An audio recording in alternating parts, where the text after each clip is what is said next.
Muy bien, shalom a todos, Baruch Hashem. Estamos hoy en la segunda parte de la Parashat Vayeshev. Lo he dividido en dos partes. Ahora vamos en la segunda parte. Estamos en la Parashat Vayeshev, eh, que abarca desde Génesis 37, verso 1 al capítulo 40, verso 23. 40 al 23. Eh, la Parashat Vayeshev. Y Vayeshev y se asentó. Recapitulando un poco, estamos hablando de que esta Parashat, esta porción de la Torah, es la que nos habla de la esperanza mesiánica.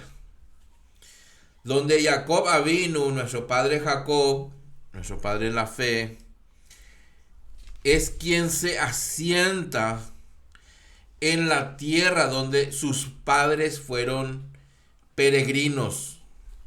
O sea, no se asentaron del todo como él lo pudo hacer con sus 12 hijos, o sea, las 12 tribus. Ahora, ¿qué pasó? Hemos hablado en la primera parte de que Jacob Avinu es quien se establece y donde a partir de allí la casa de Israel, la casa de Jacob, ¿eh? Estoy hablando de las 12 tribus, tienen la conciencia de nación. Ellos hablan ya como una nación, como un país. O sea, las familias tan grandes en aquella época se convertían en verdaderas naciones. Entonces, allí es donde las 12 tribus tienen conciencia de nación. Ahora, Jacob Avinu se establece. Él por fin logra la paz. La paz después de haber peleado con su hermano Esaú, que quiere matarle. Él llega y se establece, así, arregla las cosas y por fin entra en la tierra prometida a poseer. Y esa es la esperanza mesiánica a la que todos aspiramos, a la que todos vamos a llegar algún día. Algún día todo va a estar bien como el plan divino inicial quiso. Un universo de paz y prosperidad. Un universo que le honre, un universo que le adora, un universo que vive en la voluntad de Akadosh Baruj Hu. Ese es el plan. Ese es el plan.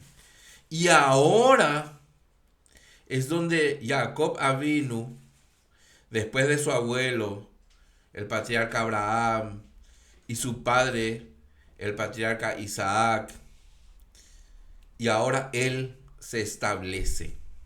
Pero ¿qué pasa? Ocurre algo. Ocurre algo. Ese establecimiento, dice la Torah, que no está completo. ¿Por qué? Porque salta a la escena, salta Yosef. Y dice, ahora voy yo.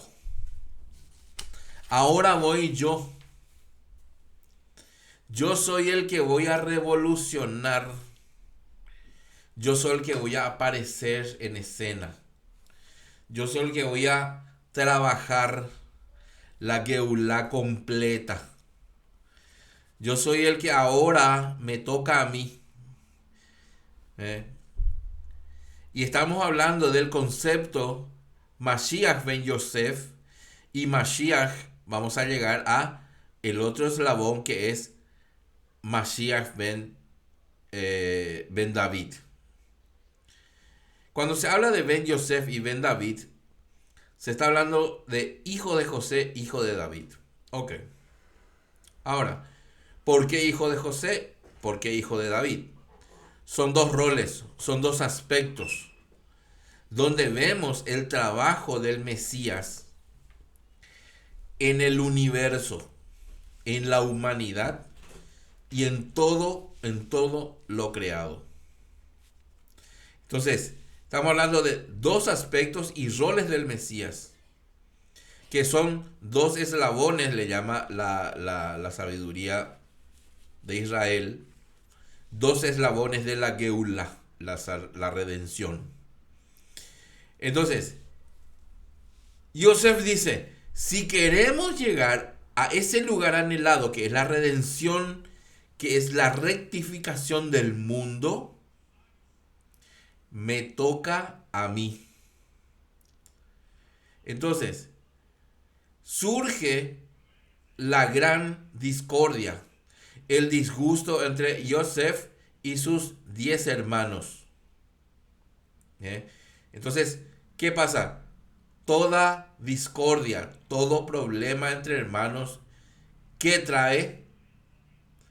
Trae lo que se llama, en hebreo se llama berur, que significa separación.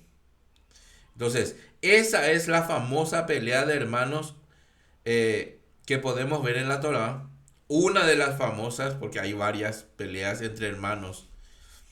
Y si ustedes se fijan, como dijimos el otro día, que casi todas las peleas de hermanos aparecen en la Torá como un antes y un después, como una manifestación del bien y del mal, que siempre hay que estar separando. Entonces, ¿dónde nace este gran dilema?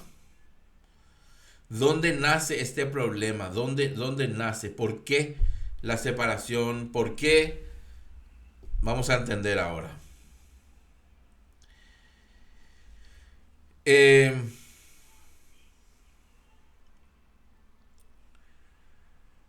Ok. El plan de redención, tiene dos aspectos. Dos eslabones de una cadena. De una cadena de actos y sucesos que se van desenvolviendo en la obra del Mesías en el universo. Entonces, estos eslabones van unidos el uno al otro. En arameo serían Trin Meshihin, dicen los sabios, los dos Mesías.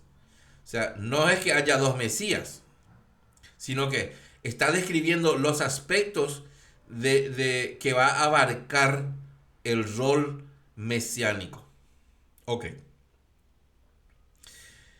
¿Qué nos está queriendo enseñar la Torá aquí? Que por algún motivo entramos en la necesidad de que hayan dos procesos. Es un solo Mesías, pero tenemos dos procesos, dos etapas. Ahora, ¿por qué la Torá se manifiesta de esta manera y enseña de esta manera y nos muestra de esta manera dos etapas? ¿Por qué lo normal, por qué lo normal no es simplemente un Mesías, un solo aspecto, de principio a fin, de punta a punta, que tenga una característica definida, clara, pura, y marchemos adelante con el plan? ¿Por qué tiene que haber dos aspectos? ¿Qué significa que hay dos aspectos? ¿Por qué? ¿No es más fácil que sea uno de una manera y punto? ¿Por qué la Torá aparentemente nos cuenta de una manera complicada las cosas? ¿Por qué dos etapas? ¿Por qué? Quien entiende eso es Yosef, que tiene un alma, y vamos a entender esto un poco más adelante porque ahí explicando, tiene un alma, recordemos que nuestra alma procede de arriba, nuestra alma entiende muchas cosas que nosotros muchas veces conscientemente no podemos concebir. Recordemos que nuestra alma es un ser superior dentro nuestro. Esto es muy fuerte. Esto es muy profundo. Ok. Entonces viene como Mesías Ben Yosef, que es el Mesías sufriente, y luego volverá como Mesías Ben David, el hijo de David. Ok. Ok. Pero debemos saber de dónde viene esto. Este concepto está instalado en la Torah, está escondido en la Torah. ¿Eh? Entonces, eh, ¿por qué dos eslabones? Esto empieza antes y debemos entonces hacer un retroceso. Vamos a ir para atrás para fijarnos en las peleas de los hermanos. Las peleas de los hermanos han traído mensajes a lo largo de la historia y las peleas de hermanos trajo lo que dijimos hace rato, el berur, la separación. La separación. Ok. Ahora, el mundo que aún necesita ser rectificado, necesita para su rectificación que se haga un trabajo de separar lo bueno de lo malo. Estamos hablando de esa separación. Berur, separar lo bueno de lo malo. Entre paréntesis, voy a adelantar un poquito. Entre paréntesis, hoy también nosotros somos colaboradores de Akadosh Baruj Hu, del Santo Bendito sea, en el compromiso que deberíamos adquirir y deberíamos asumir, deberíamos tomar de separar el bien del mal. ¿Y cómo separamos el bien del mal? ¿Cómo se hace eso? Buscando la paz, haciendo el bien, no haciendo el mal, amando al prójimo, sirviendo al prójimo, dar de mí para los demás. Cuando yo le estoy dando al pobre, yo estoy restaurando algo. Yo estoy rectificando algo. Yo estoy haciendo un bien. Porque esa persona está sufriendo un mal. ¿Y qué yo traigo? Traigo un bien. Y hay un cambio allí. Se sustituye ese mal por ese algo bueno. ¿Se entiende? Estoy trayendo una restitución puntual. En el caso de una persona que tenga hambre, en la calle, algún necesitado, ¿qué estoy haciendo? Ese sufrimiento, esa necesidad, yo lo estoy convirtiendo en ese momento de una manera práctica, de una manera material. Se materializa el bien llenándole el estómago a ese pobre que no tiene. Es una manera práctica, sencilla y fácil. Entonces, ¿cómo se resume el trabajo y la tarea que tenemos que hacer nosotros? Todo lo que está escrito en la Torá se resume en amar a Dios por sobre todas las cosas. Con toda tu fuerza, con todo tu corazón y con toda tu alma. ¿Se entiende? Entonces, ¿cuál es la manera de llevar a cabo esto? Amando al prójimo, sirviendo al prójimo, haciendo lo que hay que hacer por el prójimo. A Dios no le vas a dar de comer. A Dios no le vas a dar vestimenta. A Dios no le vas a rezar porque está enfermo. ¿A quién le vas a hacer eso? A tu prójimo.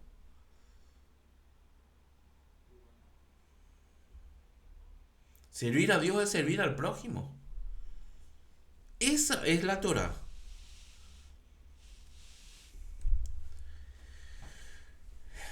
Baruch Hashem. Entonces, la primera pelea de hermanos que vemos en la Torah, lo vemos con Caín y Abel. Ellos son hermanos, Ahim en hebreo. Ahim viene de la palabra Ahva, que significa unión. Esa es la condición en la que debería estar, la condición ideal de los hermanos. Unidos, unión, Ahva. Porque ellos son Ahim. Debería ser eso lo normal. Pero ¿qué viene? Viene la separación. Y toda separación genera o gesta o prepara algo distinto a la unidad, a la unión familiar. Trae división, separación, y eso provoca desgarres, eso provoca mucho dolor, trae mucho sufrimiento. Y lo que se desata en el mundo espiritual es brutal. Ahora, Caín y Abel van por caminos diferentes. Jamás se unieron, ni para trabajar. ¿Por qué? Porque, como sabemos, cada uno va por su lado. Caín es agricultor, labra la tierra, y Abel es pastor de ovejas, ¿verdad? Cuida rebaños. Y aquí estoy hablando de esto porque estos dos aspectos de estos hermanos tienen mucho que ver, y luego vamos a entender, tienen mucho que ver con los sueños de Yosef Hasadik, José el Justo. En los sueños de José, este aspecto de estos dos hermanos, los dos primeros hermanos mencionados en la Torah, Caín y Abel, es muy, muy, muy relevante. Ahora, otro ejemplo de hermanos. A los hijos de Noé, que eran tres. Tenemos a Shem, Shem y sus dos hermanos, Ham y Jefet, Cam y Jafet. Shem se dedica al estudio de la Torah.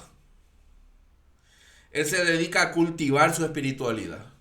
Él se dedica a estudiar Torah con su padre Noé.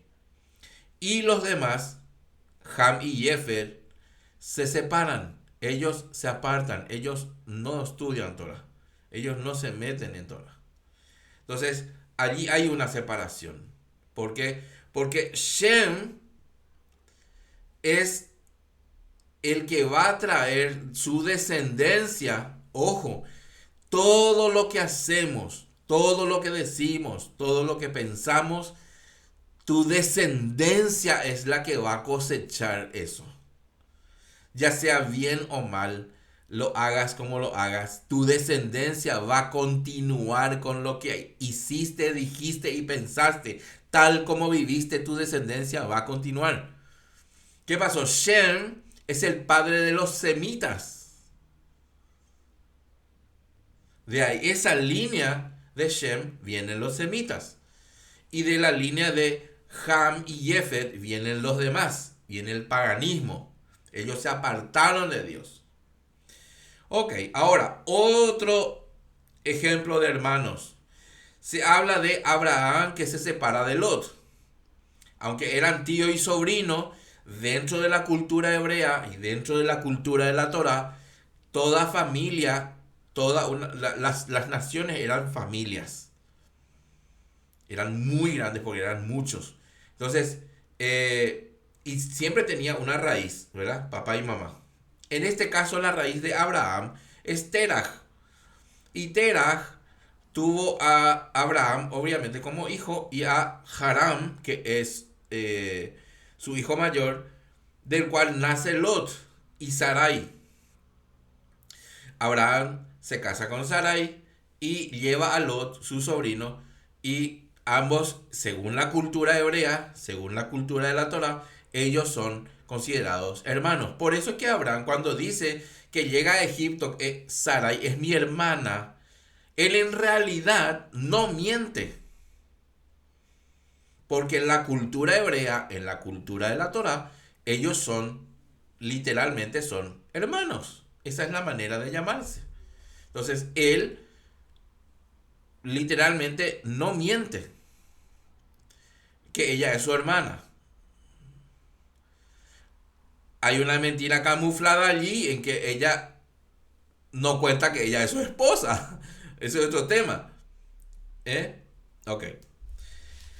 Entonces, ¿qué pasa? Abraham se dedica, recibe la profecía, recibe la promesa, se dedica a la Torah y se dedica al servicio de Hashem, y todo su búsqueda está basada en su fe, en la emuná, en la fe, emuná, fe, y en bitajón, confianza que es en Hashem. Él depende de Hashem y se separa de Lot. Lot, una persona que por más que sea piadosa, él sí le gustaba lo material. Por eso cuando elige, le dice Abraham a Lot: anda, elegí vos primero. ¿A dónde vas a ir? Si te vas a la derecha, yo me voy a la izquierda. Si te vas a la izquierda, yo me voy a la derecha. Pero los dos vamos a ir en sentido opuesto. ¿Qué elige Lot? Lo más bello. Él ve lo material y elige lo mejor. El sitio con agua, con jardines, con pasto, con el sitio. ¿En qué se fijó Lot? Él se fijó en lo material. Él eligió lo material. ¿Y qué hizo Abraham? Abraham eligió a Dios. En el desierto Dios le prosperó. En el desierto Dios le bendijo. En el desierto Dios estaba con él. Sin embargo, Lot tenía todo. Él eligió lo material. Todos conocen la historia. ¿Qué trae? Una separación. Alguien que busca lo material y el otro que busca a Kadosh Baruj Hu. Ok. Seguimos con otro ejemplo de hermanos y separaciones. Isaac e Ismael. Donde Ismael era una mala influencia para Isaac. Dice la Torah que Ismael se burlaba de Isaac. Y eso vio Sara. Y Sara fue un instrumento de Dios para separar a ellos dos. Entonces, ¿qué pasa? Ismael se revela y Isaac, ¿qué hace? Busca a Dios. Lo mismo. Luego, otro ejemplo que hace poco estuvimos hablando es Jacob y Esaú. Jacob y Esaú. Cada uno por su lado. Jacob es un estudioso de la Torá. Todo el tiempo de su vida se dedicó al estudio de la Torá, hasta que luego se fue a la casa de su tío Labán y se casa allí con sus hijas. Ok. Y Esab elige el otro mundo, el otro lado, y se casa con mujeres paganas y trae dolor y quebranto a la familia. Esa es la vida. Los dos separados, cada uno por su lado. Ok. Así vemos que toda separación trae sufrimiento. Ok. Y de eso se trata. De que la Torah nos está enseñando que hay un trabajo que hacer. Un trabajo que nos toca hoy a nosotros. Pero que nosotros no seríamos capaces nunca de terminar ese trabajo. Pero no porque no podemos terminar, vamos a quedarnos de brazos cruzados, y vamos a quedarnos ahí sin hacer nada. Lo que vamos a hacer es nuestra parte, lo que habíamos dicho, y ser colaboradores de Hashem en llevar adelante como siervos. Porque eso es lo que hace el siervo, trabaja para su Señor. ¿Y cuál es el trabajo? Separar el bien del mal. Busca el bien y apártate del mal. Eso está escrito en Proverbios. Ok. Después también dice, busca la paz y síguela. Ok. Muy bien. Entonces, si hay algo que hay que separar, es porque antes hubo una mezcla. por algún motivo, lo santo y lo profano están mezclados en esta tierra. ¿Eh? Y siempre hay que estar separando lo malo de lo bueno. Y hay que hacer el berur en este caso, la separación. ¿Por qué? Porque la separación aún no es completa en la tierra. ¿Mm? Hay otra palabra que se usa para separación, que es la palabra abdalá, que significa también separación, pero tiene más bien una connotación de distinguir el bien del mal. ¿Mm? Distinguir el bien del mal. Entonces, seguimos. Ok. Luego tenemos otro aspecto que tenemos que reconocer y entender, que cuando leemos literalmente la Torah, entendemos que la bendición es robada por Jacob, pero en realidad no es así. ¿Mm? Vamos aquí a ver otra mezcla. Ojo con esto. Esta es una mezcla muy especial. ¿Eh? Cuando Isaac escucha la voz de Jacob, porque él le pregunta, ¿Mm? Dice, la voz es de Jacob y las manos son de Esaú. Allí hay una mezcla. El bien que simboliza Jacob está mezclado con el mal que simboliza Esaú. Ok, vamos a ir entendiendo cosas nuevas. La mezcla del bien y del mal, digo bien, sigue allí. Están mezcladas y lastimosamente ese es el estado espiritual del universo. Esa mezcla está en todas partes. ¿Eh? Nosotros vinimos a este mundo con una misión, con un propósito. Una misión divina. Tu alma y mi alma, el alma de la humanidad, tiene ese trabajo, ese cometido de hacer el bien y no el mal, de amar y servir al prójimo. ¿Mm? ¿Se entiende?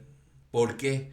Porque aún sigue presente el concepto y la realidad que está escrito en Génesis al principio, en Génesis 1:2, donde hay un tohu va bohu. El caos y la confusión aún allí están mezclados ahora. Sigue eso, sigue eso.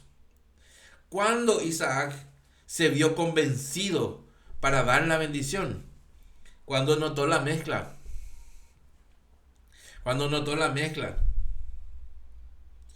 la voz es de Jacob, pero las manos son de Esaú. Hay mezcla. Hay mezcla. Todo padre de familia ama a sus hijos, aunque está escrito en la Torah. Dice la Torah que Isaac amaba a Esaú y Rebeca amaba a Jacob. Pero notemos que el padre siempre va a amar a sus hijos por igual. Nunca va a hacer diferencia ni distinción entre ellos. Todo padre ama a sus hijos de igual modo al uno que al otro. No se puede hacer diferencia. El corazón de un padre no puede hacer diferencia entre uno y el otro. Cada uno tiene su característica, cada uno es como es. Pero el corazón del padre está dividido en dos. Está con el uno y con el otro también. ¿Y qué hace Isaac ahora? Bendice a los dos. Él ve la mezcla. Él bendice a la mezcla de Jacob y Esaú. Él se da cuenta. Él no le va a bendecir. A lo mejor si venía uno solo, A lo mejor no había bendición.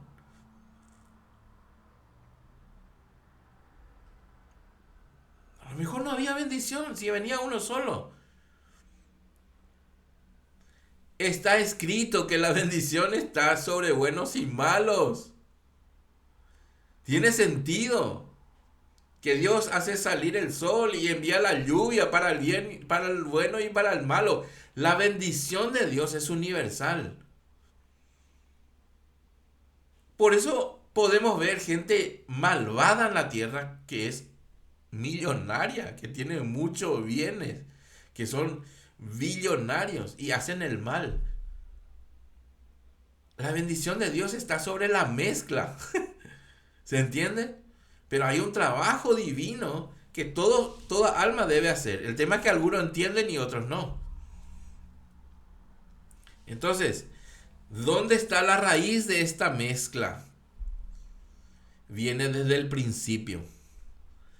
Adán Barishom, Adán, el primer hombre creado, come del bien y del mal. Y se mezcla él con aquello.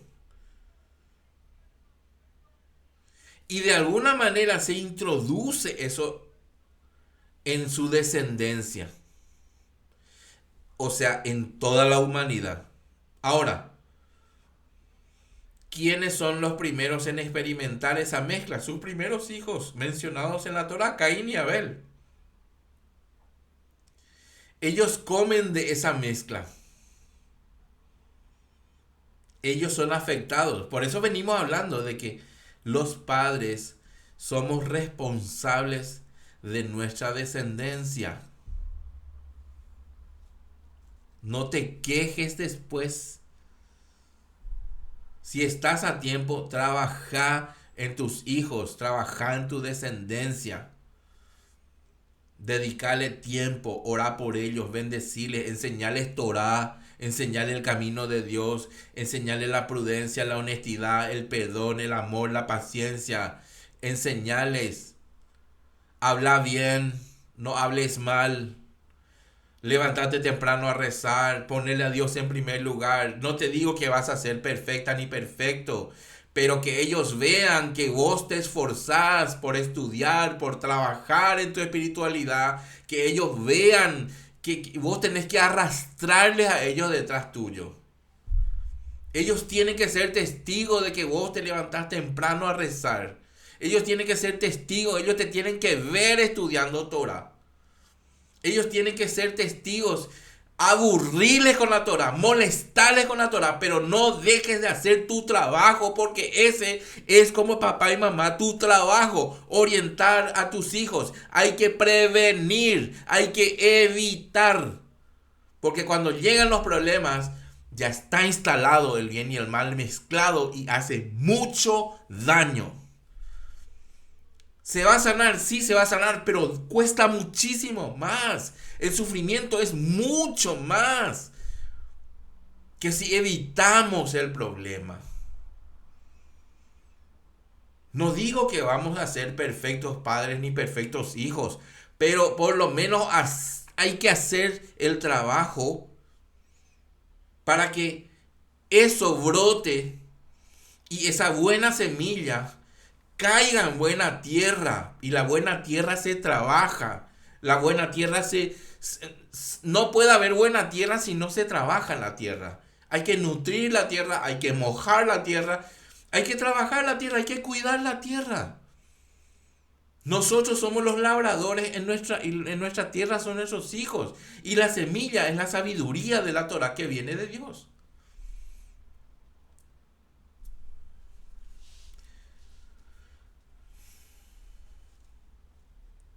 Caín se dedica a la tierra. Caín mira para abajo. Eso simboliza. Caín simboliza la dedicación a lo más bajo, a los mundos más terrenales, más densos, a esa bajeza humana. Eso simboliza Caín. Cuando la Torah nos quiere enseñar algo profundo aquí, el dedicarse a la tierra simboliza un grandísimo, inmenso y terrorífico egoísmo, que es como está casi toda la humanidad. Pero Abel, ¿qué hace Abel? Abel, por otro lado, ¿qué hace Abel? Abel cuida. Él es pastor. Él alimenta a los animales. Él se dedica a dar. Él no duerme para cuidar, para velar por sus ovejas. Él protege.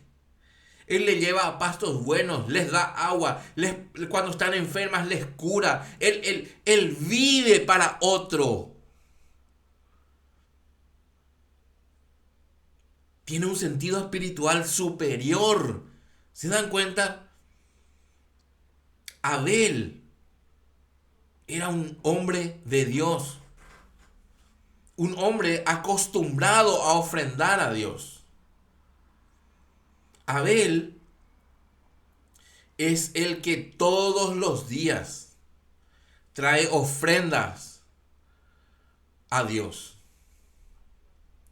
Abel es el que siempre está haciendo ofrendas. Cuando lees la traducción, normalmente entendés que el primero que trae la ofrenda es Caín y luego que Abel le copia. Que el ejemplo es Caín. Caín trae la ofrenda y Abel le copia y después viene el problema. Así está traducido. Perdónenme, les voy a pinchar el globo, pero esa no es lo que dice la Torá. Dice la Torá que el que está acostumbrado a traer ofrendas a Dios es Abel. Y el que le copia a ver si haciendo algo como su hermano le va bien, le va mejor, es Caín. Es Caín. ¿Cómo se entiende esto? Gramática del hebreo. Cuando está escrito Caín trajo su ofrenda, Caín trajo. Cuando dice primero el sujeto, es porque es una acción que por primera vez se va a hacer. Y está escrito en el hebreo original, Caín trajo. O sea, por primera vez Caín va a ofrendar a Dios. Pero cuando habla de Abel, dice, trajo Abel. Primero está el verbo, luego está el sujeto. Entonces, cuando dice que primero está el verbo, es una acción repetida. ¿Se entiende? Entonces, ¿quién copió a quién? Caín le copió a Abel, que era su costumbre traer ofrendas para Akadosh Baruj Hu, para el santo bendito sea, Baruch Hashem. Esa es la diferencia entre los dos. Y luego, como cada uno va por su lado, luego viene el berur, la separación, la pelea, y todos conocen el final de la cuestión. Ok. Entonces, la Torah le llama a los hijos de Abel los Benei Elohim, los hijos de Dios, y a la descendencia de Caín son los hijos de los hombres. Son los hijos de los hombres. Ok. Los hijos de Dios, los Benei Elohim, se dedicaban al conocimiento de Dios, al estudio de la Torá. Y los hijos de los hombres, la descendencia de Caín, se dedicaban a la tierra, a la labranza de la tierra. Y ya saben lo que eso simboliza. La tierra es símbolo de lo bajo, es símbolo del materialismo, del estar rendido a lo material y solo soñar y perseguir lo material. Quiero, dame, para mí, yo. Egoísmo puro y duro, brutal. Entonces, La tierra, en esta enseñanza, la tierra, en esta enseñanza es símbolo de lo material, del materialismo. ¿Eh? Algo que no da si no recibe, porque la tierra, para dar primero tiene que recibir. ¿Eh? La tierra quiere agua, espera la lluvia, necesita nutrientes, necesita labranza, necesita limpieza, necesita cuidados especiales, echar la semilla y después te da. ¿Por qué? Pues es el símbolo de la tierra. ¿Mm? Con la intención de dar un ejemplo y con la intención de enseñar algo, estamos hablando de esta manera un aspecto negativo de la tierra. Obviamente, la tierra, por supuesto, Dios creó para que nos dé alimento. Pero estamos hablando en otro aspecto, porque todo tiene su lado bueno y su lado malo. Ok, la descendencia de Abel tiene lo que se llama en hebreo el Zelem Elohim, la imagen de Dios. ¿Quién fue creado a imagen de Dios? Adán Barishon, el primer hombre creado a imagen de Dios. Así está escrito. Ok. Baruch Hashem. Seguimos. La descendencia de Caín es los hijos de los hombres, los Benei Adam, que se dedicaron a lo material.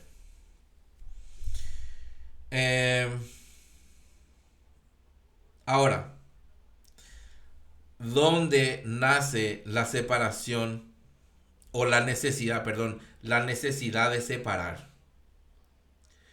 A raíz del pecado de Adán Barishon, el primer hombre creado, Adán. Hay que entender esto. Digo Adán Barishon, ¿por qué? Porque la Torah hace esa diferencia entre Adán Barishon y Adán. Cuando dice solo Adán se refiere a la humanidad o al hombre en general, al ser humano en general. Cuando dice Adán se refiere a la humanidad, pero cuando dice Adán Barishon se refiere al hombre, al individual, al que vivió 930 años y murió, a ese. Ok, ese hombre que vivió 930 años y murió introdujo esa mezcla venenosa de lo santo y lo profundo y lo profano, perdón, digo bien. Esa mezcla del bien con el mal. Y comió esa mezcla y se hizo uno con esa mezcla, lo cual trae caos y confusión. Volvemos al principio. Es que esto necesitamos que forme parte de un concepto que tenemos que tenerlo presente para ir entendiendo todo lo que vamos a ir viendo. Ok. Dice, porque dice, Beja aret haita tohu babujo. Y la tierra estaba desordenada y vacía. Tohu babohu. Desordenada y vacía. Así está traducido. Ok. Para que tenga más contundencia, el original dice, estaba en caos y en confusión. Ahora tiene que venir alguien que tiene que ir completando esa separación, el trabajo del berur, que es la separación del bien y el mal, ese berur completo que necesitamos. ¿En qué consiste? En la total rectificación del pecado de Adán. Ni se imaginan todo lo que significa que Adán haya hecho lo que hizo. Ok, ahora, ¿qué tiene que ver todo esto que estamos hablando con Yosef Hasadik? Con José el Justo. En que Yosef piensa, o entiende, o sueña el mensaje del plan divino. No sabemos si es consciente o inconsciente o subconsciente. No sabemos. Pero vamos a comprobar esto mediante los sueños que tiene. Mediante los sueños de Yosef Hasadik. Yosef Hasadik, José el Justo. ¿Por qué José el Justo? Ahora vamos a entender por qué José el Justo. ¿Por qué dice la Torah José el Justo? Yosef Hasadik. Dice que Yosef entiende lo ideal.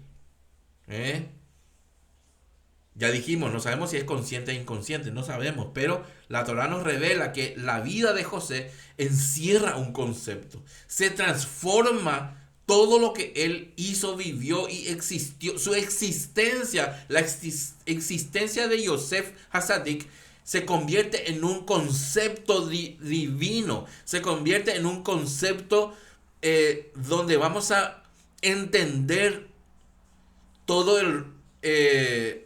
un aspecto del rol del Mesías.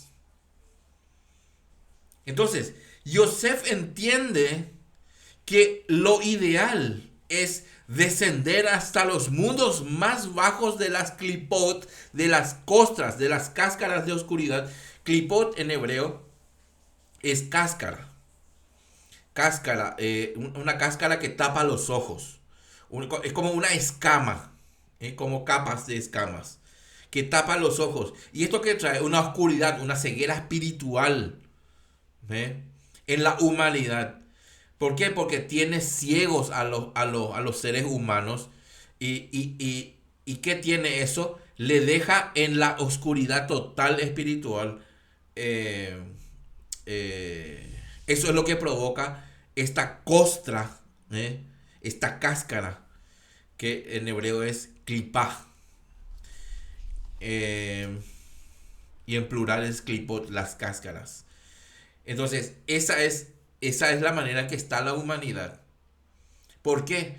Porque lo único que alcanza a ver es mezcla del bien y el mal. Tal y así que no sabe ni distinguir si hoy hay generaciones, esta última generación, esta sociedad no sabe si es hombre ni mujer.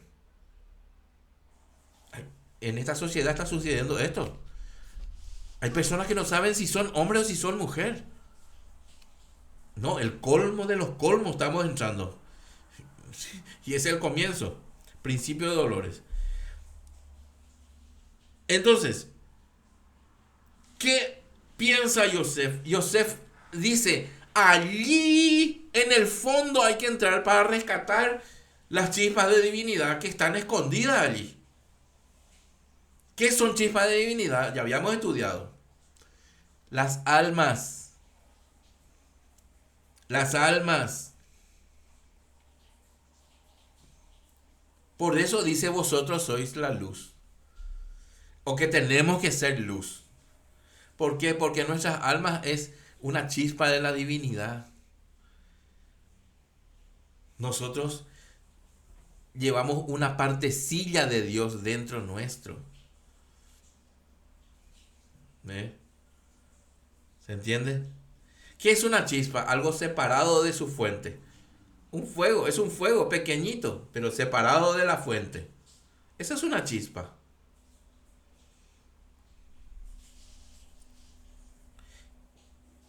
Yosef entiende esto.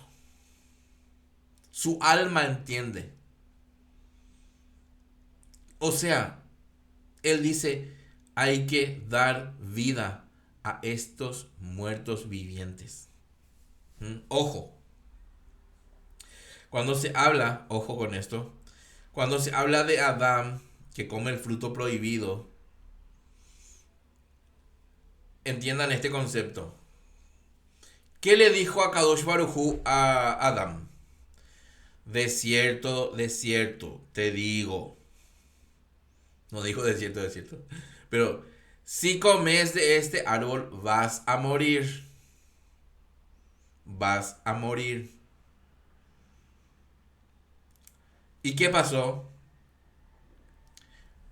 Fue expulsado. Comió, desobedeció y fue expulsado. Fue expulsado de la presencia de Hashem. Fue expulsado del jardín. Fue expulsado del jardín. Murió. Físicamente murió. ¿De qué muerte está hablando Dios? No murió. Vivió 930 años después se le enterró.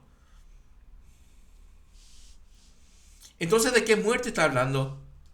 Realmente el hombre está muerto cuando está separado de Dios.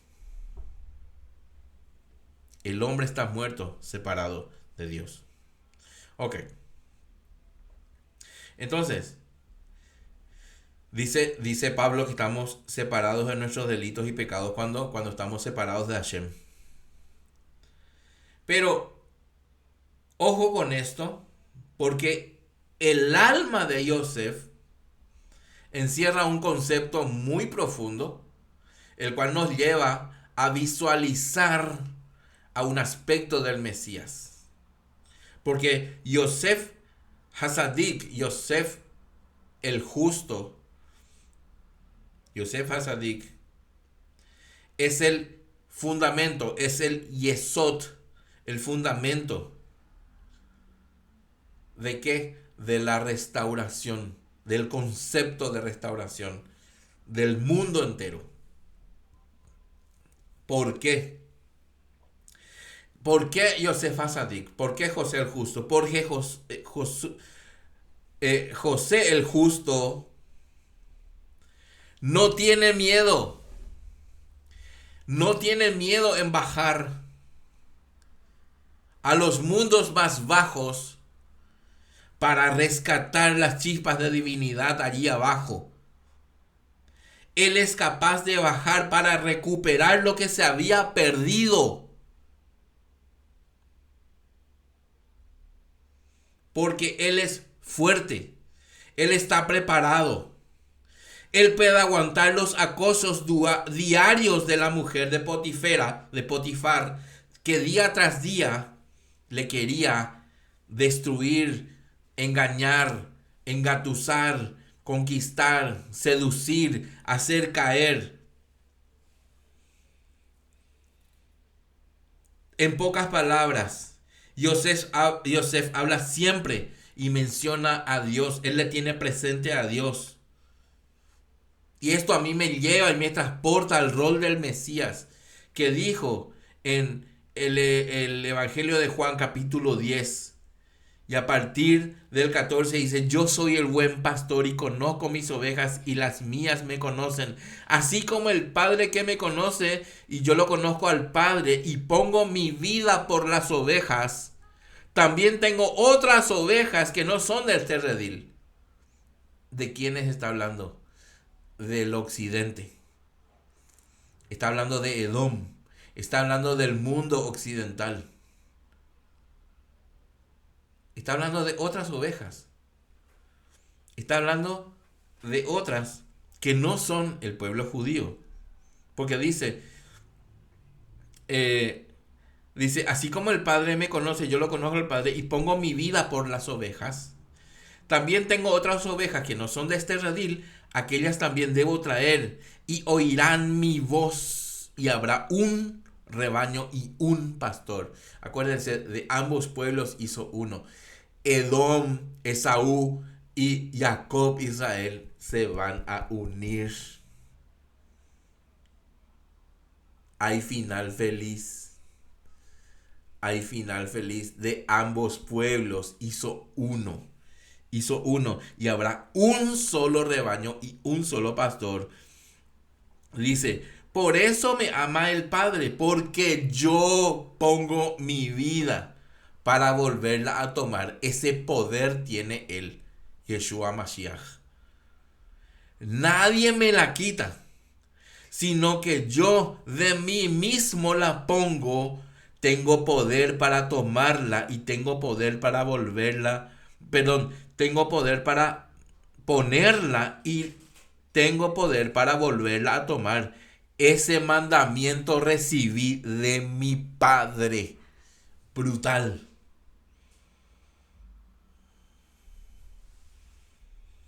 Yosef entiende esto allí en la Torah. Yosef es el que dice: hay que bajar a los mundos profundos.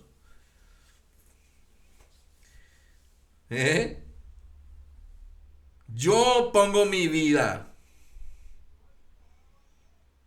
Tengo poder para ponerla y para volverla a tomar. El paralelismo es brutal.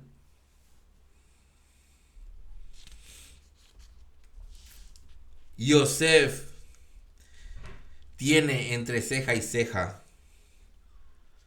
la misión de separar el bien del mal, la misión de rescatar lo que se había perdido, la misión de llenar al mundo de esperanza. Él no puede sentarse tranquilo con su padre Jacob mientras que está viendo en sus narices la mezcla. Él ve la mezcla. Él ve que el mundo necesita. Hay que ir, entrar en el mundo.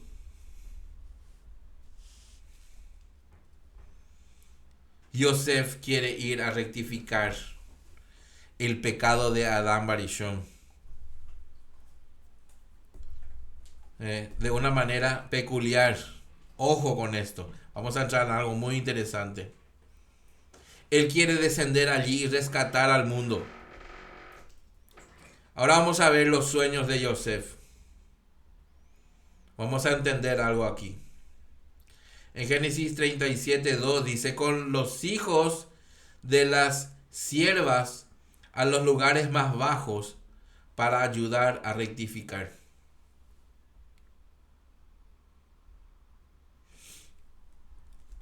Luego dice: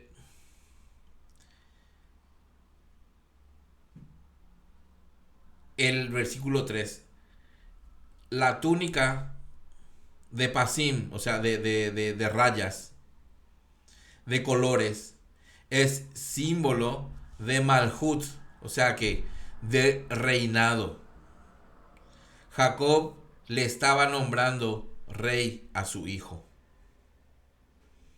Jacob tenía planes, Jacob entendió. Jacob entendió de que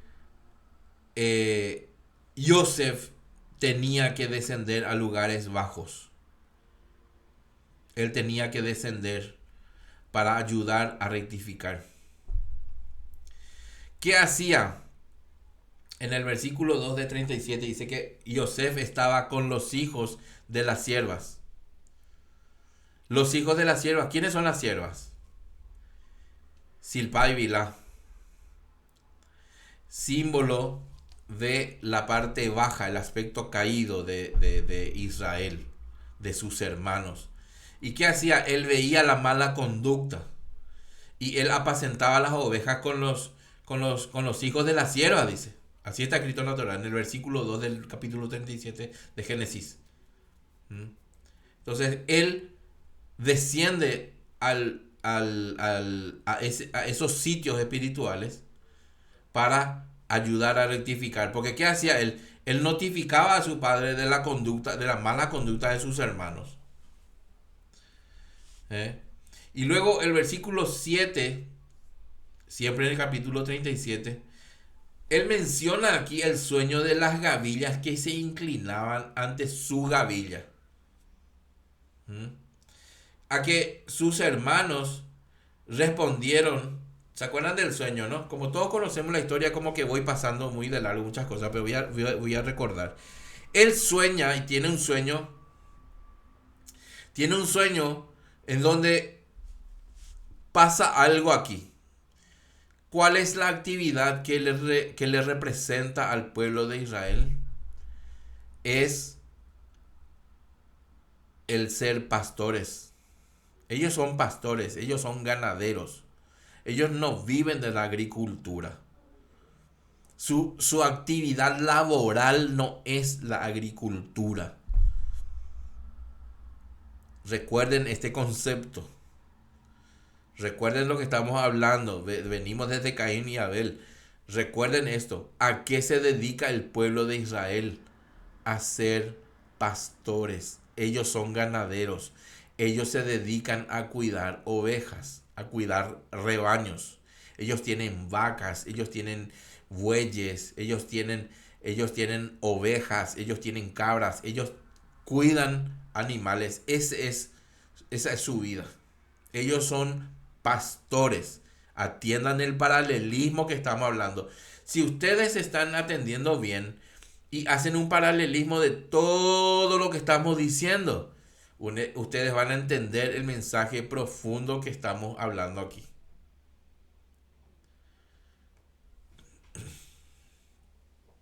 Ok. Entonces, ¿qué sueña Yosef? Algo fuera de lo común, algo fuera de lo que está normalmente instalado en la mentalidad y en la cultura judía, en la cultura hebrea, en la cultura de Israel. ¿Qué sueña él? Gavillas de trigo, de grano, de cereales. Esa no es su actividad.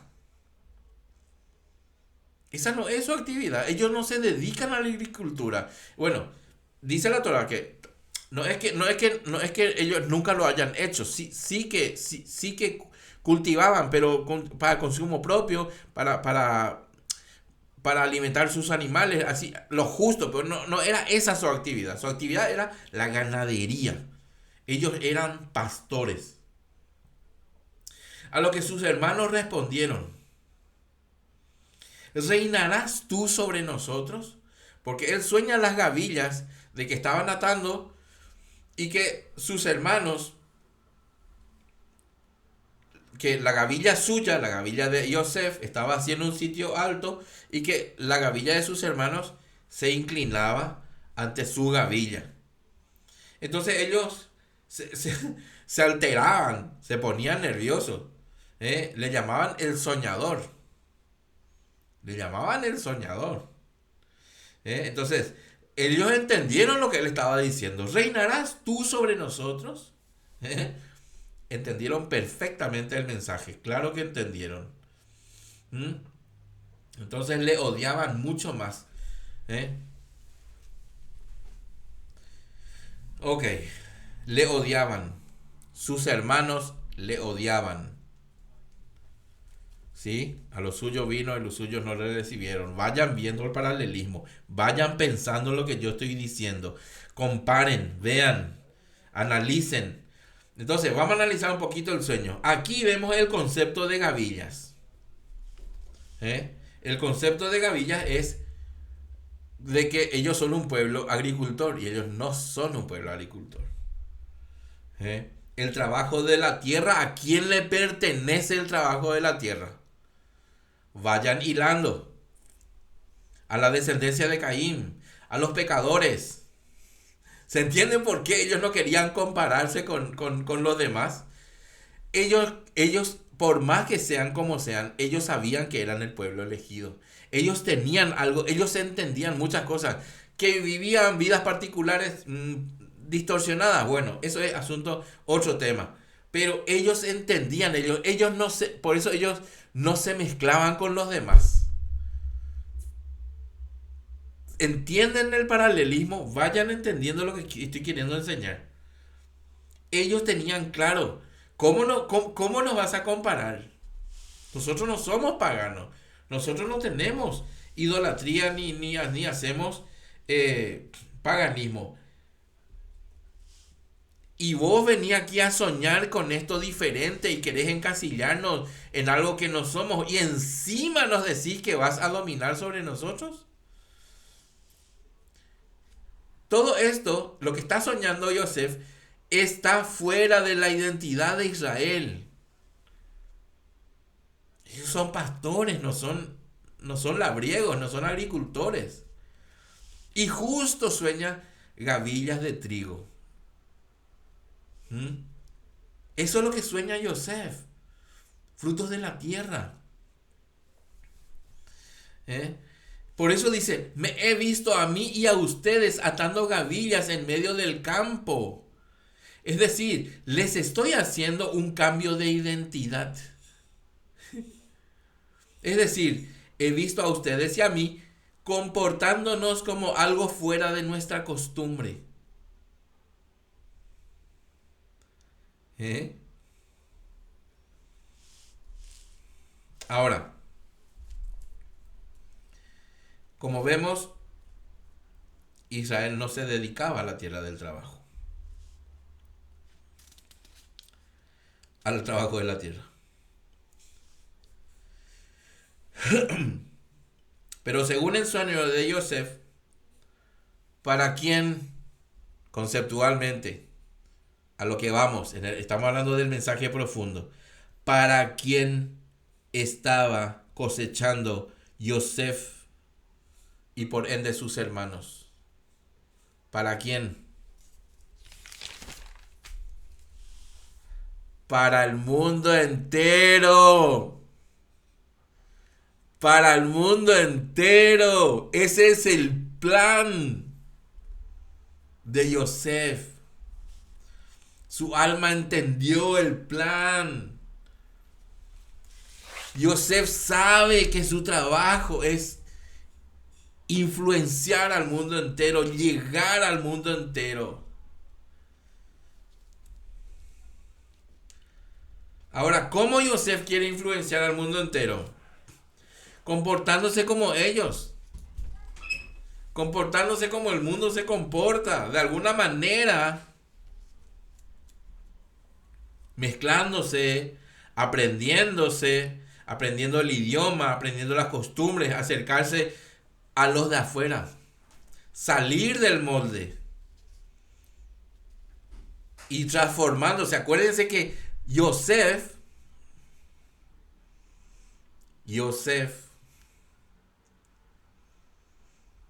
cambia de identidad por un plan. Involuntario, voluntario, no importa. A él le pusieron otro nombre. A él le cambiaron de aspecto. Le afeitaron. Le pelaron, le raparon, le pintaron todo como y se vistió de egipcio.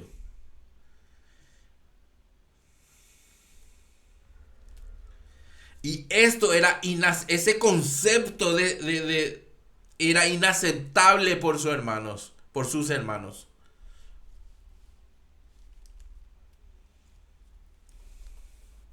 Ahora, es verdad que Yosef descendió a Egipto y que se hizo rey a la fuerza. Le vendieron, le llevaron como esclavo. Muchas cosas le ocurrieron, sufrió las 1001, pasó penurias. Pero eso todo estaba en su visión. Su alma entendía todo esto. Su alma entendía todo esto.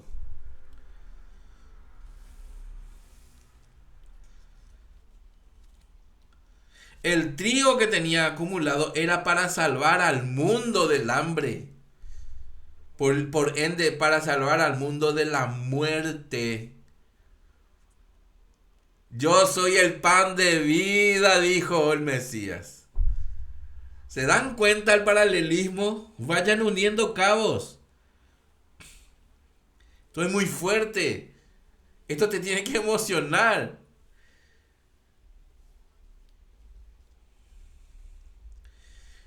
Yosef y sus hermanos.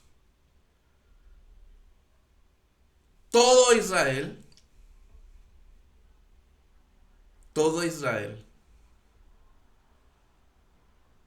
Es el encargado de traer pan para la tierra. Es el encargado de traer la luz. Poco a poco, paso a paso, se va a ir dando. Todavía somos pocos los que estamos estudiando Torah y los que estamos metiéndonos. Todavía falta mucho. Pero el trabajo se está haciendo. Israel está empezando a despertar como luz para las naciones.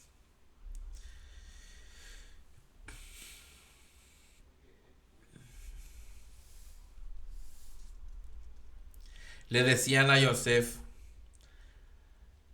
a cambio de todo, o sea, es una proposición, o sea, le estaban proponiendo un ejemplo, algo alegórico, algo alegórico, que si le decían a Yosef, a cambio de todo lo que vas a llegar a sufrir, del tikkun de la tierra, de la rectificación, de la redención, todo lo que va a pasar en tu vida, te vamos a hacer un contrato, firma aquí. José no dudaba ni un minuto en firmar. Él entendía perfectamente. Entonces, Yosef es el alma cuya esencia enseña al mundo una de las maneras en que obraría el plan de redención por medio del Mashiach. Por eso es conocido todo este concepto como Mashiach ben Yosef. Es muy grande, es bellísima la historia, es bellísima la Torah, como nos señala desde Génesis 1:1, nos viene señalando al Mashiach. Y el concepto tohu babohu, caos y confusión, desordenado y vacío. ¿Qué dice la Torah? ¿Qué dice? Fíjense lo que dice la Torah. Beja aretz haita tohu babohu. Pero también dice,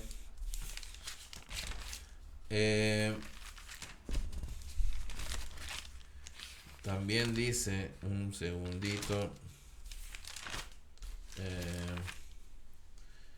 también dice, voy a leer el original en hebreo. Dice,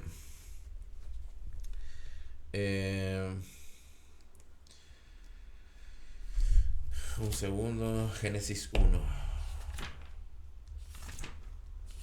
El original en hebreo.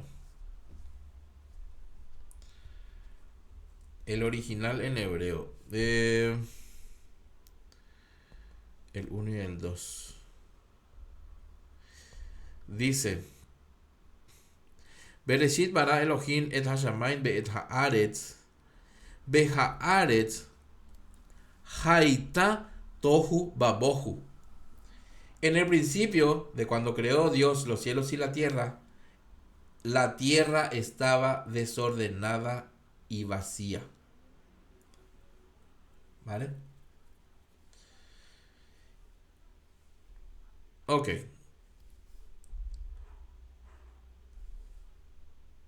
Tohu babohu. En caos y en confusión. Eso es el original.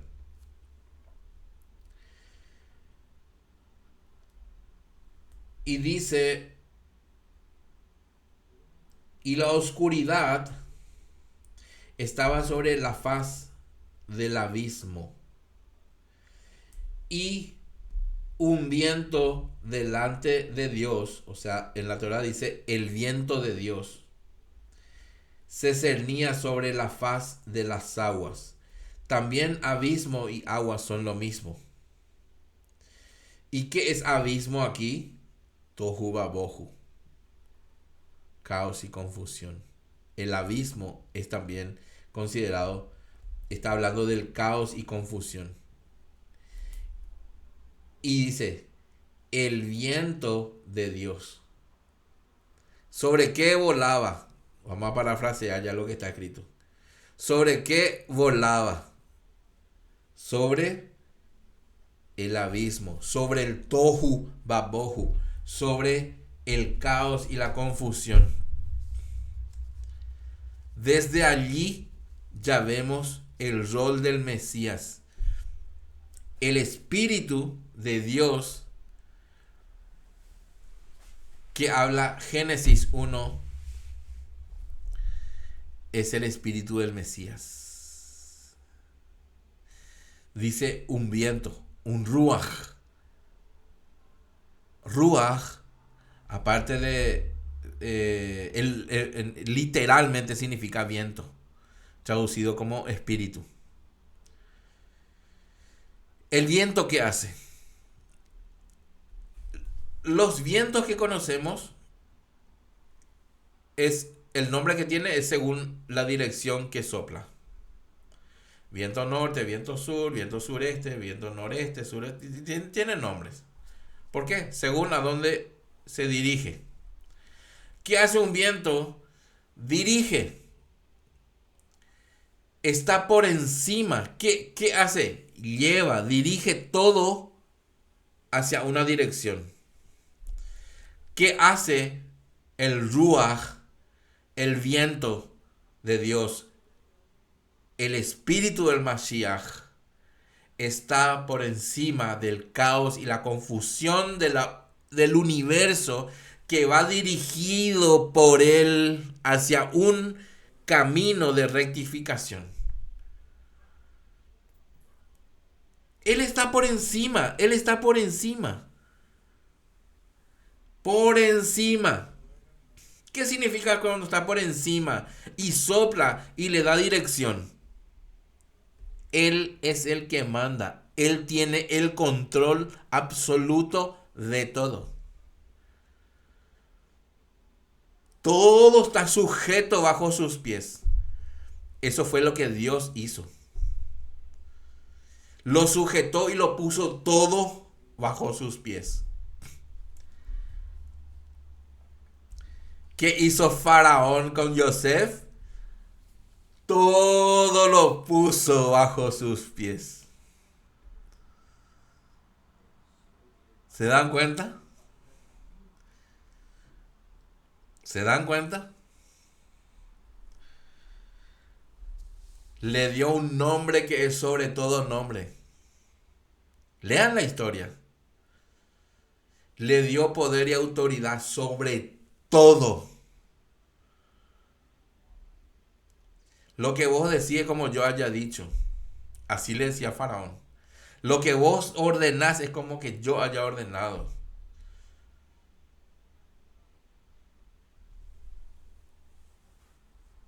Paralelismo puro.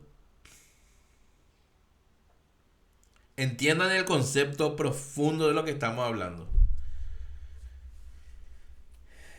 No sean literales. El que va a lo literal está perdido. Ese no va a entender nunca nada. No. Olvídense de cuentos y de historietas. Conceptos profundos. Estoy hablando de conceptos profundos de la Torah. Estoy hablando que la Torah está dedicado a enseñarnos al Mesías. La Torah se dedica a mostrarnos al Mesías. De cómo hace y deshace, de cómo actúa, de cómo dirige, de cómo controla, de cómo le da esa dirección, ese cauce a todo el universo. Y nosotros somos copartícipes de su obra. Somos siervos de Akadosh Baruj Hu. Somos colaboradores de Hashem. Y nosotros, no porque no tenemos el poder absoluto de solucionar todo, vamos a quedarnos de brazos cruzados. No. Ese no es. Eso no es a lo que Dios nos llamó. Dios nos llamó a trabajar. ¿Saben que Dios no puso ni una planta en la tierra antes de haber creado al hombre? Él simplemente dio la orden. Pero no podía haber planta, ¿por qué? Porque no había hombre todavía para labrar la tierra. Está escrito literal en la Torah. Escrito aquí. Literal. Él nos llamó a trabajar. Fuimos creados para trabajar. Somos colaboradores. Somos co-creadores con Él. Porque cuando nosotros llevamos el mensaje del plan divino a las personas, a las almas, cuando somos de testimonio para los que no conocen a Dios, estamos llevando el plan divino. Esa es la tarea que nos toca. Estamos trabajando. cuando estamos sirviendo al prójimo, amando al prójimo, haciendo algo por la viuda, por el pobre, por el huérfano, por el extranjero, estamos sirviendo a Dios. Y no hay tan solo un vaso de agua que hayas dado a alguien que quede sin paga. Somos colaboradores de Akadosh Baruj Hu, del Santo bendito sea. Baruch Hashem. Así vemos al aspecto del Mashiach como el Mashiach ben Yosef. Y ya entendemos por qué se llama Mashiach ben Yosef. Espero que esta lección te haya servido, te haya ayudado. Y aunque sea un concepto nuevo, que lo lleves en tu corazón y que lo rumies. Vuelvas a escuchar la enseñanza, vuelvas a leer esta parashat, esta porción que está en Génesis capítulo 37, 1 al 40, 23, que habla de este asunto. Aquí vimos al Mesías ben Yosef. Luego veremos al Mesías ben David. Muy bien. Shalom a todos y nos vemos en la siguiente lección. Baruch Hashem.